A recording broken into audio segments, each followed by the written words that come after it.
Ready ka na? Second day. So, ayusin natin ngayon ay yung city driving, reversing, parking. No, yun ang ating ipipinish ngayon. No? Okay, so, okay na? Yung distansya mo? Okay. Okay ka na? Parang malayo. Kita ko. So, dito pala kita ko na. Para hindi, tinan mo yung pagkawak mo naman. Malayo pa sa para sa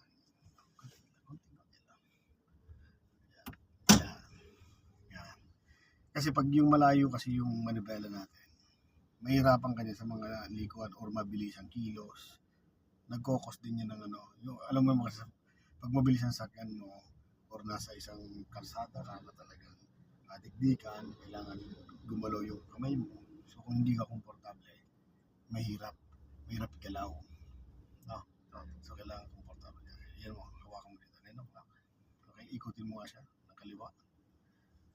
Diba? So parang inaabot mo siyang gano'n. So dapat yan, gano'n lang. Komportable. O baka nasanay ka lang na sobrang layo ng na gano'n na. Nasanay ka lang. Pero baguhin natin konti lang. Yan. Yung putras, tama yun. Okay. Tapo ka ng gas. Try ko. Yan. Okay na? So sige. Signal ka nga ng kaliwa. Okay, patay mo siya. Signal na kanan. Okay. So, saan natin ginagamit ang signal? Pagliligo po. Pagliligo, ano? So, pag nakasignal tayo, so dapat ang mata natin nandun din sa side mirror kung saan naligo. No, halimbawa, signal ka ng kaliwa. Dapat ang mata mo nandun na agad. No? Tinitingnan natin. Signal ng kanan. So, dapat ang mata mo nasa kanan side mirror din. No? So, para nabomonitor natin yung galaw ng mga sakyan. No? Nasa likuran. Kasi kung gusto mong mag-change ang lane, o kaya lumiko sa kaliwa, punta sa kanan, no, so napaka-importante yan. Yung passing light, tingnan ko nga kung alam mo gamitin yan. Okay. Yung passing light, para saan yun? Pag malayo po. Pag malayo pa, okay, tama. So, binibigyan natin attention, syempre yung possible na maabutan natin, no? Kasi kung ang takbo natin, halimbawa, mga 60 pataas, tapos biglang sisingit siya within 30 meters, 20 meters, so napakalapit na para sa 60 km per hour. So pwedeng maabutan mo talaga siya. No? Pero kung ang takbo mo naman ay 10 km per hour lang, within 30 meters, so hindi mo naman siya basta-basta maabutan. So mabagal ka lang kasi. Ano? Pero kung mabilis ka, obligado natin gamitin yung passing light kung talaga alanganin. Kung alanganin talaga yung pasok niya, alanganin yung pag-entry doon sa dadaanan mo. Yun lang naman ang ano, binibigyan na natin siya ng attention para hindi kayo magkasabay doon sa kalsada na yun. Ano? Okay? So, pag maraming paggagamitan ka ng passing light, pag-overtake, gusto mong overtake, o kaya doon sa mga binibigyan mo attention doon sa kapwa natin driver o mga road user. Ano? Okay? So, yung mga ilaw, wala ka ng problema. So, buksan mo nga yung ilaw ng pang makulimlim. Yun. Pang gabi. Okay, yan. Sobrang dilim. Okay, yan. Yung bright, ano? Okay, patayin mo. Pag may kasalubong, syempre papatayin natin yan, ano? So, maging, responsable tayo pagdating sa kalsada, no? Hindi pwede ginagamit yung sobrang bright pag alam natin may kasalubong. May ilaw naman, well-lighted naman yung kalsada, kita mo naman, no? Ginagamit lang yan siyempre pag yung sobrang dilim talaga at lalo na kung mabilis yung takbo natin, no? Kasi pag yung madilim yung kalsada mo at mabilis ang takbo mo pa, pwede ka mabulaga, no? Lalo pag kurbada, ang bilis ang takbo mo, 80 km per hour. Nasa isang highway ka na sobrang dilim tapos ang bilis mo, nagmamadali ka. Di mo alam gamitin yung bright. Pwede ka mabulaga, may nakapark, di ba? O may kanal, o may bato, kaya nag-iba yung kalsada, di ba? Pag yung ginamit natin yung bright, kitang-kita mo yan. So, up 300 meters ang kaya ng ilaw niyan eh. Di ba? So, sobrang liwanag niya talaga. So, pag may kasalubong ka, possible ma-distract naman sila. No? Okay? So, yun lang naman. So, about sa wiper, tingnan ko, hugasan mo talaga yung tubig. Yun, ano?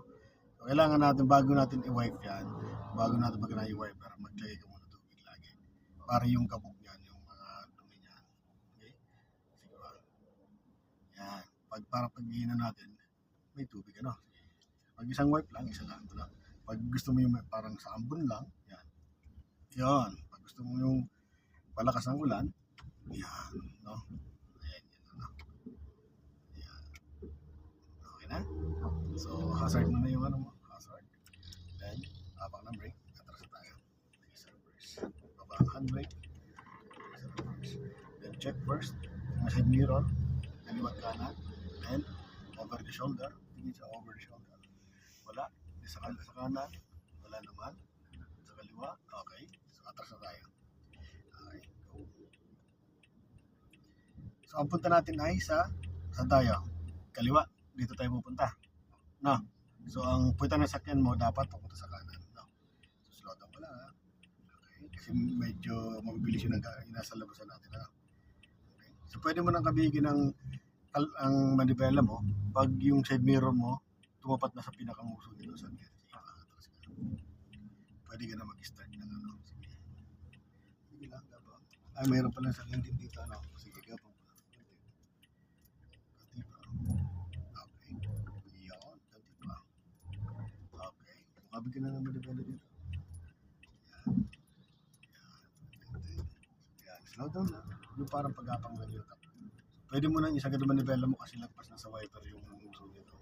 Yun. Hindi nasasabit ang muso niya. So dito ka na mag-focus naman. Hanggang sa lumuwag lang yung dito unahan. Ano? Sige lang. Sige lang. Okay. Okay. Sige pa. Ganti pa. So palagay mo sa unahan. Pwede ka na. Tignan mo. Pwede na. Pag silagad natin. Ganti pa. Ganti pa. Ganti pa. Ganti pa. Ganti lang. Hindi pa. Atras pa. Ganti pa. Okay. O, pwede na yan. No?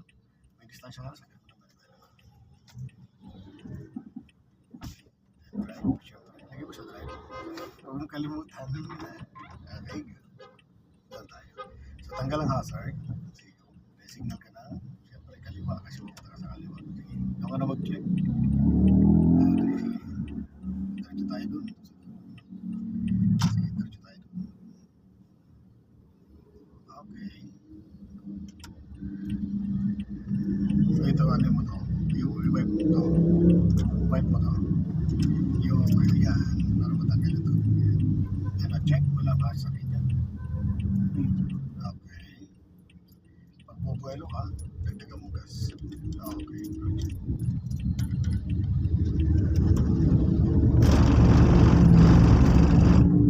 Brown box street. Pedestrian lane. So tingin ka agad sa kaliwat kanan. Wala naman. Yan, baka may mga estudyante yan. Kaya yan ang baka limaban yan. Pero ka lang, hindi naman siya liliban pa. Okay, signal ka ng kaliwa kung gusto mo pumunta sa kaliwa.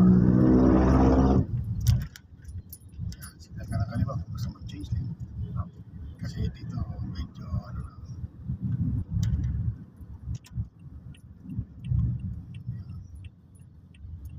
Marami pa sila gano'n. Marami ba? Marami. Wala, no choice kundi maghintay ka, ano.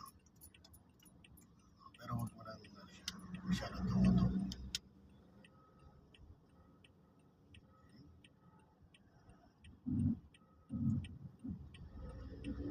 Oh, dito na, okay na. Oh, gusto mag-change ng lane, tingin ka ulit dyan, signal ko. Para nakabuelo ka doon. Pero lagi mo check yung side mirror mo. Pag nag-change kasi tayo ng lane, kailangan nabasa naman natin yung galaw nasa likuran mo kung pagbibigyan ka or malayo ba siya. No? Hindi basta-basta change tayo ng change ng lane na hindi natin na-judge. Delikado sa iyon. At syempre, sa kapwa natin motorista, delikado rin sa kanila. Lalo pag nakamotor, di ba? Napaka-delikado. Pag yung biglang ikinat ka, di ba? Nagmamotor ka rin, di ba? Pag bigla kang kinat, di ba? Parang nabibigla ka yung preno na napepreno mo yung harapan. Eh, pag mahina na yung preno mo, kaya expired na yung gulong mo, ay diretso yun. Kaya yung gulong natin, kailangan tinitin natin kung expired na ba, no? Okay pa siya. Basta continuous lang tayo ng tricycle lang. Observe ko lang yung galaw mo. Yung ganyan, tingnan mo.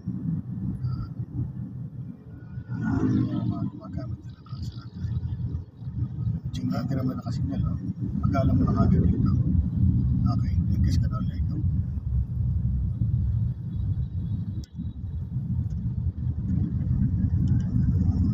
Tingnan mo kagad yung galaw ng bus. Tingnan mo yung tao. Lumiliban, no? Yan, no? Yan dapat mo tingnan. Yan. Okay, go. Wala naman. Go. Nakasunod siya. Basta pag tumitingin ka sa kabilang side, kahit yung jeep na yon nakahinto, nakita mo siya dapat. Itong mga naglalakad, naramdaman mo dapat. Itong kasalubong mo, ramdam mo agad. Yung mata natin, tinitingnan natin yung mga galaw nila, pinapasa mo. Kung pupunta ba dito sa gitna, nagdadaanan mo. Yun lang naman eh. Kasi kung nandun sila, wala kang problema. Eh kung nandun sila, bigla silang pumunta dito, problema mo yun. No? So kaya babantayan mo. Babantayan mo yung mga galaw nila. Malayo pa, lalo pag mabilis ang takbo ng sakyan mo, kailangan mabilis, malayo pa, kailangan nabasa mo na yung galaw nila. Pero pag mabagal lang naman takbo mo, mga 10 km per hour, eh, wala problema, hindi mo sila maaabutan eh. No?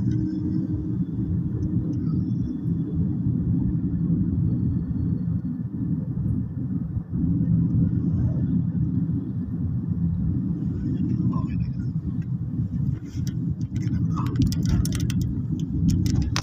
Yan.